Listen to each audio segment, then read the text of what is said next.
it was just like to witness my son's first heartbreak. But to be completely honest, I don't know if it was his first heartbreak because, like, his dad left and he was upset about that. So it's like his dad could have very well been his first heartbreak. But I'm just like, now it's his mom's. You know, his mom is breaking his heart. His dad broke his heart first. Now his mom broke his heart. And I'm just looking at him like, oh my God, baby, I'm letting you down. I'm letting you down. This isn't me. This isn't our life. And I'm just looking at him. And Jackson kneels down and gets eye level with me. He takes his hand and he wiped away one of my tears on my right cheek. He just wiped it away. And he was like, Mom, are you okay? I look at him, I'm like, I'm good, buddy. I'm okay. And then he wiped the other tear from the left cheek. He was like, no, Mom, you're not okay. Like, you're not okay. And I'm just looking at her. I'm just like, how is my 7-year-old reading me so well? How does he know that, like, I'm not okay? And I'm just like, he knows because I'm in here crying. I need to get the fuck up off the floor, get out of this closet. I need to let him know, like, no, I'm good. Like, Mommy just had a moment, but, like, I'm fine. I'm going to always be fine because I'm Superwoman. So I need to get up, put my cape on, and let him know, like, no, I'm good. I'm Superwoman. So I look at him. I put both my hands on his cheek.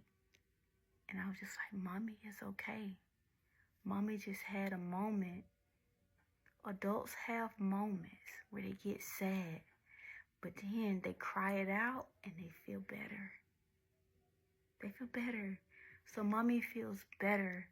She does not want you to worry about her, okay? He looked at me. He's like, okay. Okay. And then he gave me a hug. Said he loved me. I told him I love him too. And I said, and I'm getting up out of this closet. Mommy finna get up right now so I can cook y'all dinner. And I got up, walked out the closet, cooked dinner. And as I am cooking dinner, I'm looking at Jackson sitting at the dinner table. And like, I'm looking at Kion, like, laying in his playpen, just sleep. And then Darren just sitting on the sofa and watching the game. And I'm just like, I gotta get out of here. Like, my son cannot see me weak. I'm not weak. He does not need to see me weak. I am strong. I gotta go. Like, I gotta go. I gotta figure something out. I'm like, I'm not in too deep right now. I can figure something out. I'm like, I don't know if I should call Pop or if I should just call my mom. But I know if I call my mom, she's gonna bring her ass to Maryland and start some shit. I'm just like, am I ready to leave and not look back? Like, what if he does change? What if I leave and he changes and the next female get that version of him that I deserve? Like, I deserve that good version of him. What if I leave and the next female get that? I'm just like, by me staying, it's just hurting me. It's hurting Jax. I don't want Jax to see me this way. I'm strong. I've always been strong. I'm Mom. I'm motherfucking Mommy. Like, what the fuck am I doing? And I'm just looking at D. And before I knew it, D was looking at me like, what the fuck you looking at, Slim? And I instantly snapped out of it. I'm just like, oh, fuck. I'm like, nothing. I was actually looking past you because I thought I saw something on the wall, and I was envisioning what picture we could put behind you. My bad. I'm sorry. He was like, oh, okay. All right. Went back to playing his game. And I'm just like, oh, shit. Whew, I almost messed myself up there. He almost caught me calculating. We don't need him catching me calculating, because that's the last thing you need. I'm just like, I'm going to get out for Jackson. I am. So a few days went by. Everything was calm. I was trying to figure out how we was going to fix that window, because it was a giant hole in the window. Well, it was the first glass, because, you have the first glass and then the glass on the outside. So it was just the inside glass that broke. But I'm just like, it's the window. Like, come on. It's the window. And then this is not our home. We're renting this. We got to pay for this. I'm like, and it's yet again something else I got to fix, because what? So everything smooth. It was okay. Calm. Still doing our same normal routine. Wake up in the morning. I cook breakfast. We go to the gym. Do our family workout. Come back home. Cook dinner. Watch movie. Play the game. Yeah, that's what we did. One day, Darian's sitting on the sofa. And I'm sitting beside him. He's playing a game. And I'm like, just playing a game on my phone. And he was just like, she texted me. And I look at him. I was like, who texted you? He was like, King's mom. She just sent me a message on Facebook asking, can King come stay with us for a little while? I'm like, what? So, King is Darian's oldest son. In part 3, I mentioned King and said that we saw him briefly when he was 1. We had him for a week. And then after we returned him back to his mom, never heard from him again. She didn't let Darian see King again. So I didn't, to hear from her, and this was 2017, and we're now in 2020. We hadn't heard from her since July of 2017. And we're in May. No, it was May of 2020, May 1st of 2020.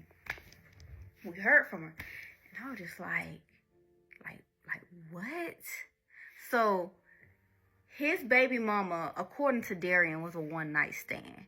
But remember when I told you I was in the hospital and I was doing my deep dive on his messages and stuff because I had access to all of that? I went back to his old messages on Messenger and looked over his messages. So apparently she thought that they was in a relationship. Kind of like how he did Jenny. Like how he was with me, but then was with Jenny too. And Jenny thought that they was in a relationship, but he was living with me. That's how that was with her.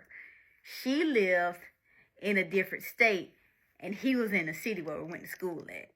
So they would be communicating. She would catch a bus to him to see him in his dorm. He would send her on his way. That was how that went. But she thought they was in a relationship. But of course, D was not in a relationship with her. But he was putting on that persona that he was.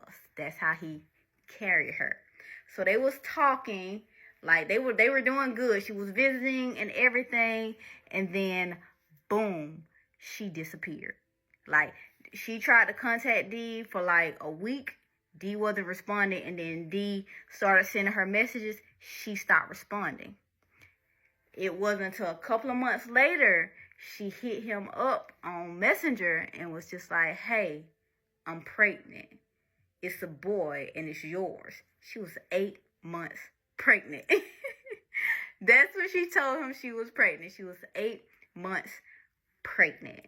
And then they did their whole thing about, King and all this. And that's how King came about. So she texted him and was just like, she sent him a message on Messenger and was just like, hey, it's COVID.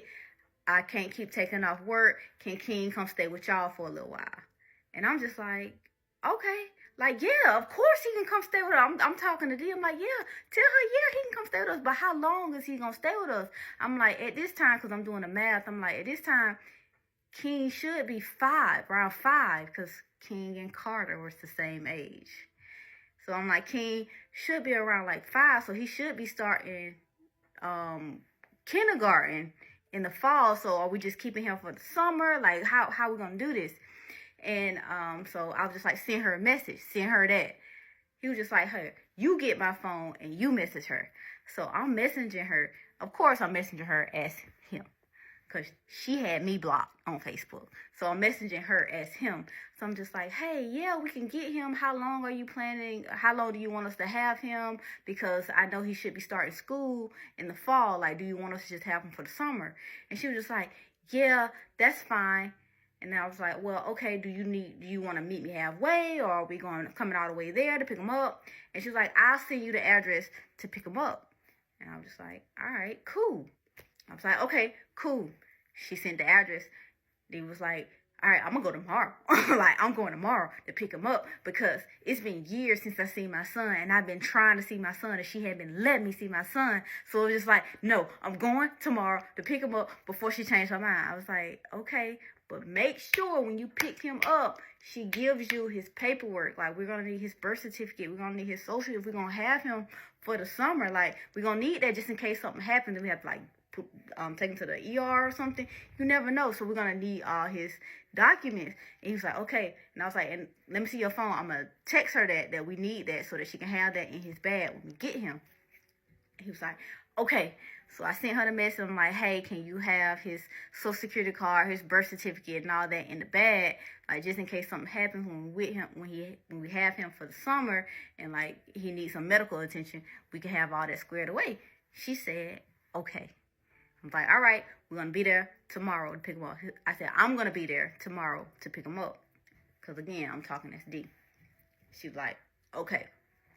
So D all excited. He's all pumped. He was like, I get to see my boy. I get to see my son. Like, this is good. Like, I knew it. Like, he all amped. And I'm happy too, because I'm just like, oh my God. Well, maybe this will make him feel better. Maybe it'll take some of that, like, hurt off his heart if he can see his son. Like maybe, like, he'll get a little better. Like we'll be good.